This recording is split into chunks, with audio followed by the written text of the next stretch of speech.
classified sections of any major newspaper on any given day and you'll see them. Massage parlors looking for young, attractive, open-minded girls to work. They promise big money, up to $45,000 a week, training and boarding provided in some cases. But many believe the term massage parlor has become a euphemism for brothel, a way for these establishments to legitimize their businesses. In 2008, Mayor Desmond McKenzie described massage parlors as a mushrooming industry. Because under the disguise of either giving you a facial or a manicure or a pedicure, there are extracurriculum sexual activities that are taking place. And we can't afford that industry. CVM News took a closer look at what really goes on at the corporate area's many massage parlors. We started simply by answering some of the classified ads, posing as a young lady looking for work. We are a registered spa, okay? We do various things here, manicure, pedicure, facial, body wash. We do various different types of massages, including reflexology, aromatherapy, therapeutic, and sensuous massages, okay? So pretty much start to do everything that you're expected to do here. But when asked specifically about sex work, the phone attendant was evasive. I don't have to do anything sexual, right? I just want to get the certificate. Well, that sounds like a trick question. First, I can assure you of something, though, Keith, is that we are not. I can tell you that much. Okay. I was saying that because most of these places have to have some sexual favors. And so I'm just asking.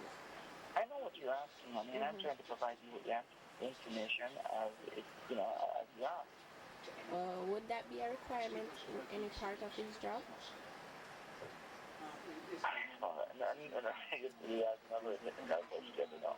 Other establishments, however, were less reserved. It's only massage, right? This is only the services we offer. I'm not hearing you. That's the services we offer, massage. Only? Okay. No sexual favors? The sexual favors are dependent on the girl and the client, the lady and the client, the masseuse and the client. Okay, no sexual favors included, right? Not unless you want to. And that was the tone at most of the places we called. When a male called, though, they were much more explicit in describing their services. Do you offer any other exotic services besides massage? No, sex. Excuse me? And sex. Did you want something different? And sex? Yeah. So what's the rate like?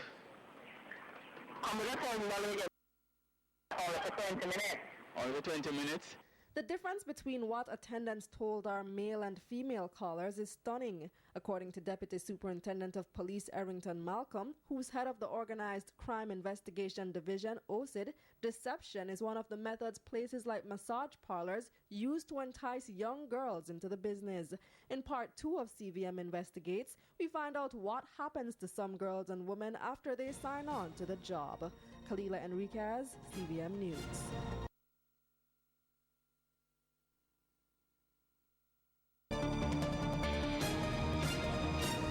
The promise is one of quick, easy money, a promise used to lure young women into a cycle of indebtedness and modern-day slavery. But that's just the beginning. Many massage parlors require masseuses to board at the parlor, with a day off every 1 or 2 weeks. It's one reason they actively solicit girls and women from outside Kingston. You don't have to stay there or anything, you don't have to live there.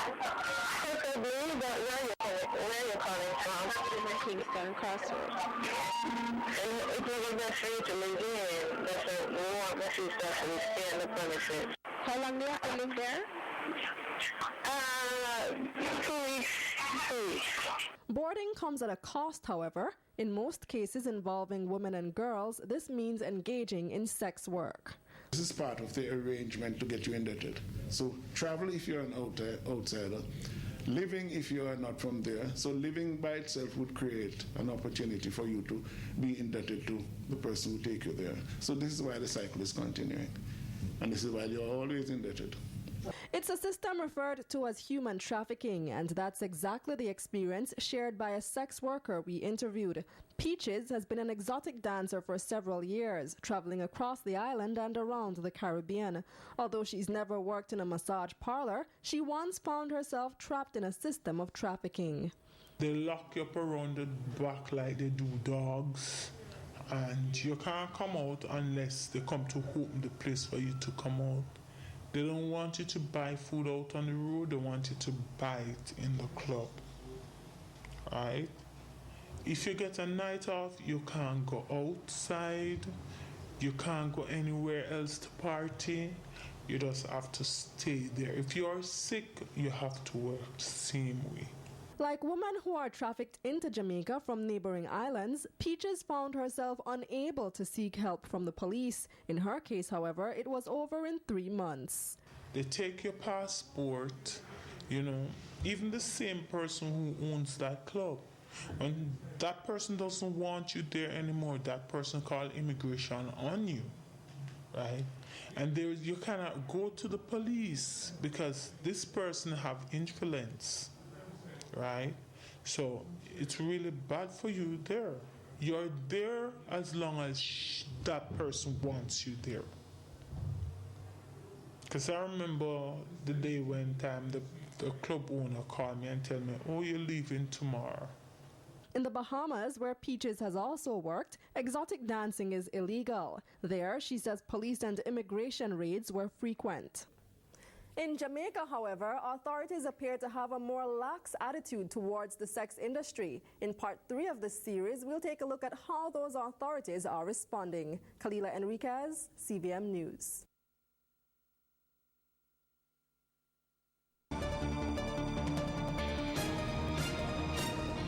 Sun, sea, sand, and sex. It's a reputation that many resort towns like Ocho Rios find unavoidable. But while things may appear glamorous on the surface, there's often a very dirty underside. They killed somebody at the club, and many of us got scared. A girl. Yes, a girl. So many of us got scared, so we left. Violence is just one of the occupational hazards sex workers face, not just in Ocho Rios, where Peaches now resides, but anywhere they carry out the activity. Another is the increased risk for contracting STIs, including HIV/AIDS. According to UNAIDS, the disease already has a prevalence of 9% among sex workers in Jamaica, 6 times higher than the general population. Still, Peaches says most sex workers have taken heed of the dangers, arguing many insist on using condoms.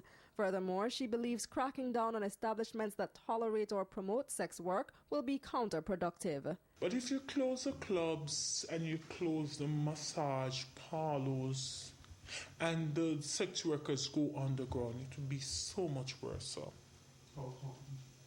Because when they are out there, Ministry of Health can go in the clubs and they could say, look, what you're doing is not safe. You should use a condom.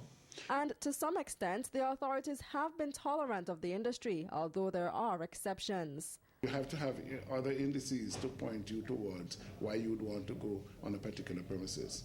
Right? These things are influenced by the possibility of a minor, for instance, or somebody there trafficked into the environment. And although prostitution is in itself a crime, protecting minors seems to be more of a priority for the police, and massage parlors seem well aware of this. I want a teenager, a young girl. Excuse? Yeah, what about a young girl, me that want? You have like 16 or them age, eh? Hello? Yeah. You know that is illegal?